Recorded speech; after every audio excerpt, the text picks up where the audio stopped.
The sun rose over the hills of Israel, casting golden rays on the excited faces of thousands.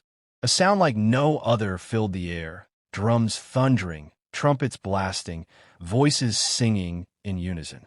The people of Israel had gathered for a grand moment. At the heart of the celebration stood King David. His eyes sparkled with joy.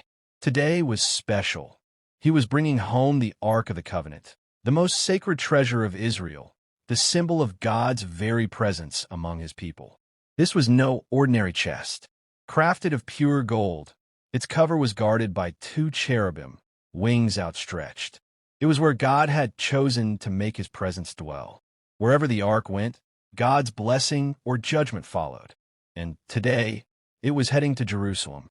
David ordered the ark to be placed on a brand new cart, pulled by strong oxen. At its side walked two men, Uzzah and Ahio, the sons of Abinadab, in whose home the ark had rested for many years. The people clapped and danced as the cart began to roll. Music echoed across the hills. David himself leapt and twirled with all his might. It was a day of triumph, a day of joy. But joy can turn to sorrow in a heartbeat. As the cart rolled along a bumpy stretch of road, one of the oxen stumbled.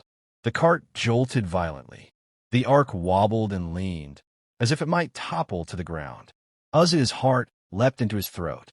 The ark, God's ark is falling, he thought. Instinctively, without hesitation, he reached out his hand to steady it. His fingers brushed the sacred gold, something no human hand was ever meant to touch.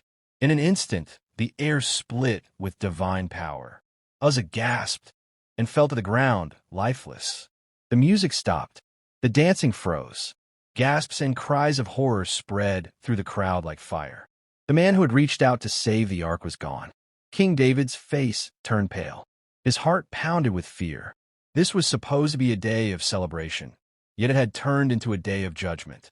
Trembling, David cried out, "How can I ever bring the ark of the Lord to my city?" Afraid to continue, David decided to leave the ark at the house of a man named Obed-Edom. Days turned into weeks, and something incredible happened. God's blessings poured out on Obed-Edom's household. His crops flourished. His family prospered. Everything he touched seemed to succeed. It became clear God's presence brings blessing, but only when his instructions are honored. Why did Uzzah die? He only wanted to help, but God had given clear commands. The ark was never to be carried on a cart. It was to be borne on the shoulders of consecrated priests, using poles made for that purpose. The ark was holy, untouchable, set apart. Uzzah's mistake was not just in touching the ark.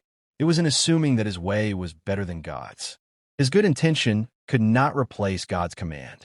The story of Uzzah is sobering, but it teaches us timeless truths. God's way is the only way. Obedience is better than good intentions. We must respect what is holy. God deserves reverence, not casual handling. Blessing follows obedience. Just as Obed-Edom's household flourished, so do the lives of those who honor God's word. That day, David and all Israel learned a lesson they would never forget.